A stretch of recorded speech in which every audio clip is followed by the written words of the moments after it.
And for 40 years now, the overriding reality and context that controls so much of our daily life has been the military occupation. It's almost 40 years ago to the day when the Six-Day War began. I can still remember when the shooting started in the old city of Jerusalem. That June morning, I was 17 years old and huddled in the basement of St. John's Convent with other 15 families who lived there. We had no idea how our lives were about to change. For the 40 years since then, my fellow Palestinians and Israelis have wandered in the wilderness of military occupation. My message to you is this: it's time for both peoples and both states to come home and live together in freedom, with justice and prosperity for all, for the sake of the Palestinians and Israelis and the whole Middle East. Occupation must end. Now, when we speak about occupation, what does occupation mean? People today do not really understand what it means to be under the military occupation. Probably because it is rare and usually very temporary. I believe that our occupation is the longest in the modern time and has been characterized by extensive land confiscation and Israeli settlement of the Palestinian West Bank, which includes East Jerusalem.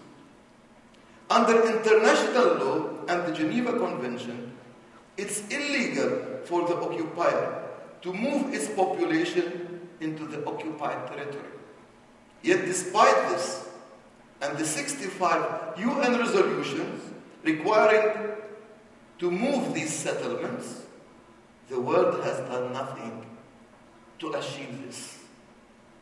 Over these 40 years of occupation, 14,000 Palestinian homes have been demolished, making tens of thousands homeless, in addition to being refugees. While more than 450,000 Israeli settlers have been encouraged and subsidized to build 161 illegal settlements, not counting the outposts that spring up daily in the West Bank, which includes East Jerusalem. The Israeli peace organization, Peace Now, released a study this year that shows that more than 40% of these settlements are built on private Palestinian land, which does not even measure the land that was confiscated by the Israeli government and made state land. On the remaining land that we live, we are locked into small enclaves by a huge matrix of control that uses checkpoints, Israeli-only roads, closures, and a cumbersome permit system to prohibit movement. Now, the separation wall confiscates even more land and completely isolates East Jerusalem from the West Bank. Let me show you this so you can really see what we are talking about. This presentation is from the UN Office for the Coordination of Humanitarian Administration, whose mandate is to monitor the humanitarian situation within the occupied territories and assist in bringing aid and development.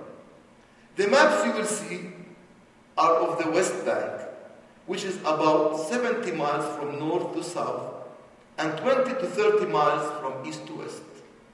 In other words, probably close to the size, maybe if I say, of the greater Boston metropolitan area. I don't know, Chicago is bigger or smaller.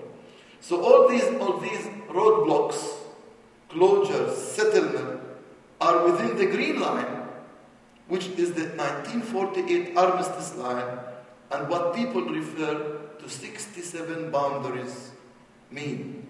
Of the 500 or so checkpoints, for example, less than 20 are between what is usually considered Palestine and Israel. You can see it, you see here, the West Bank barriers. These are all from the UN, and they are really very accurate. What it means for our church and its ministries. 4 of our churches and all of our schools are now behind the wall. And our Jerusalem congregation has great trouble reaching their church. About 20 of the 80 families remaining there are or will soon be on the West Bank side of the wall, despite the fact that East Jerusalem is a part of the West Bank by international law. Another 20 families cannot live together legally in Jerusalem because one has a West Bank ID and the other a Jerusalem ID. That means if you are married to, if you are to a spouse from the West Bank, you cannot live together in Jerusalem. You need a unification permit that the West Banker will live with you in Jerusalem. And usually, these unification permits are very cumbersome and very difficult.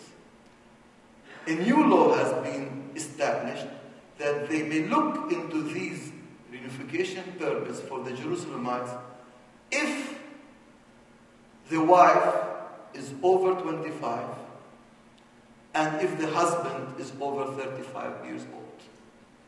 So these are the complications that I have to face every day. I have 25 files on my desk fighting for the rights of these families to get reunification permits. A teacher in Beit Sahur, for example, in the Beit Sahur, wakes up to the 25-foot high wall every day, now 50 feet from her house, because most of her land was confiscated by the Israeli army to build the mega checkpoint between Bethlehem and Jerusalem. And this woman asked me, why doesn't God listen to us Palestinian Christians? Is God biased? What do I answer her? When we work for justice, it's also spiritual. It's not only political. We have to help the spirituality of our people.